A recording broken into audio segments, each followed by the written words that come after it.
Ce vendredi matin, comme une routine, Yolanda Jacobs conduit sa fille et Marie. Elle pourrait la déposer à l'école, mais elle l'emmène ici, sur son lieu de travail, Bonjour, comment ça va?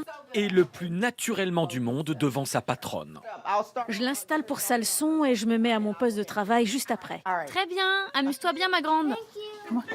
Cette PME accepte que ses salariés viennent avec leurs enfants au travail.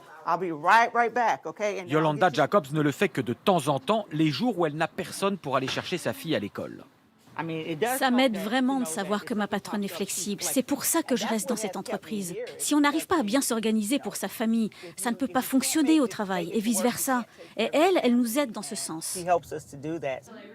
Aujourd'hui, avec la pandémie, toutes les écoles américaines offrent la possibilité des cours en ligne. Une aubaine pour Yolanda Jacobs qui ne va pas dépenser tout son salaire en garde d'enfants.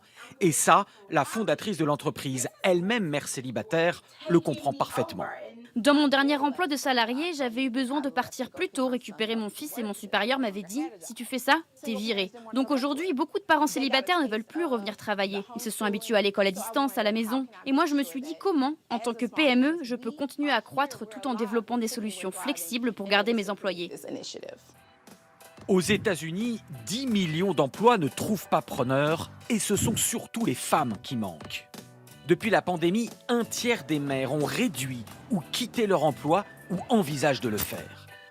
En Californie, dans la Silicon Valley, les entreprises tentent de faire revenir les mères au travail. Comme Cisco, un géant technologique qui a besoin de recruter plus de 1000 postes. Et pour attirer les candidates, cette directrice, elle aussi mère célibataire, a lancé un plan pour les rassurer. On est très flexible sur les horaires. On veut que nos employés viennent au travail tels qu'ils sont. Ne prétendez pas que tout est facile, sous contrôle. Ce n'est pas la vraie vie. Et on offre des plans de rattrapage de compétences en 30, 60 et 90 jours. Retrouver la confiance en soi. C'est ce que propose cette organisation aux Returners, les femmes qui veulent revenir dans le monde du travail. Ateliers de formation, aide au CV, entretien simulé. Aujourd'hui, Gulriz dit revenir de loin. Il y a 2 mois encore, cette brillante ingénieure, jeune maman, était complètement déprimée. Dans mon secteur, la technologie évolue très vite. Il y a des nouveautés tous les jours.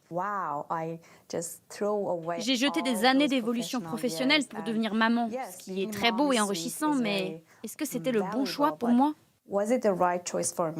La fondatrice de l'organisation estime qu'il s'agit là d'une cause nationale. 73% de ces femmes sont diplômées d'un master. Elles sont très qualifiées. Si nous voulons que la croissance économique américaine perdure, il faut ramener ces femmes dans le monde du travail. Le but est aussi de les faire accéder à des postes d'encadrement, car trop souvent leur maternité leur a coûté des opportunités de promotion.